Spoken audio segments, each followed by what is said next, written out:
How do substances जैसे CO2 और water cell के अंदर बाहर मूव करते हैं? इसका मेन आइडिया मेम्ब्रेन के थ्रू ट्रांसपोर्ट है। चलो इसको स्टेप बाय स्टेप समझते हैं कि कौन सा सब्सटेंस कैसे पास होता है और क्यों।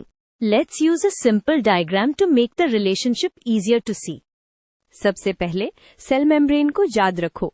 ये एक सिलेक्टिवली परमिएबल बैरियर है, मतलब कुछ चीजें इजीली क्रॉस कर लेती है और कुछ को चैनल्स या एनर्जी की जरूरत होती है। इसी प्रॉपर्टी से डिसाइड होता है मूवमेंट का मेथड। अब CO2 की बात। CO2 स्मॉल और नॉन पोलर होता है, तो वो लिपिड बाइलेयर के थ्रू सीधा स्लिप कर सकता है। इसमें सेल को एनर्जी नहीं लगानी पड़ती, क्योंकि ये हायर कॉन्सेंट्रेशन से लोअर कॉन्सेंट्रेशन की तरफ नेचुरली मूव करता है। इसको ही सिंपल डिफ्यूजन बोलते हैं। यहाँ एनर्जी नहीं लगती, बस कॉन्सेंट्रेशन डिफरेंस ड्राइव करता है। एक क्विक चेक, डिफ्यूजन का डायरेक्शन हमेशा ग्रेडियंट के अलोंग होता है। अगर सेल के अंदर CO2 ज्यादा बन रहा है तो वो बाहर निकल जाएगा, और अगर बाहर ज्यादा हो तो अंदर आ सकता है। सो डायरेक्शन फिक्स नहीं, कंडीशन पे डिपेंड करता है। अब वाटर स्मॉल है, पर मेम्ब्रेन का इनर पार्ट ऑयली होता है, इसलिए वाटर का major movement usually protein channel से होता है।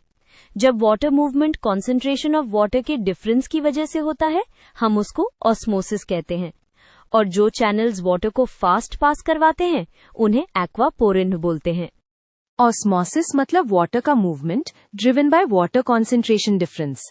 यहाँ एक कॉमन कंफ्यूजन होता है, वाटर सोल्यूट के पीछे भागता है ऐसा लगता है। बेटर वे है, सोल्यूट ज्यादा हो तो फ्री वाटर इफेक्टिवली कम होता है और वाटर वहां की तरफ मूव करता है जहां फ्री वाटर कम हो।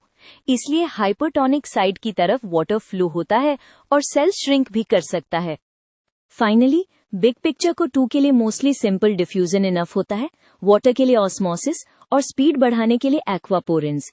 दोनों केसेस में बेसिक ड्राइवर यूजुअली ग्रेडियंट ही होता है और इसमें एनर्जी का डायरेक्ट यूज नहीं होता जब तक सेल एक्टिवली कुछ पंप ना कर रहा हो।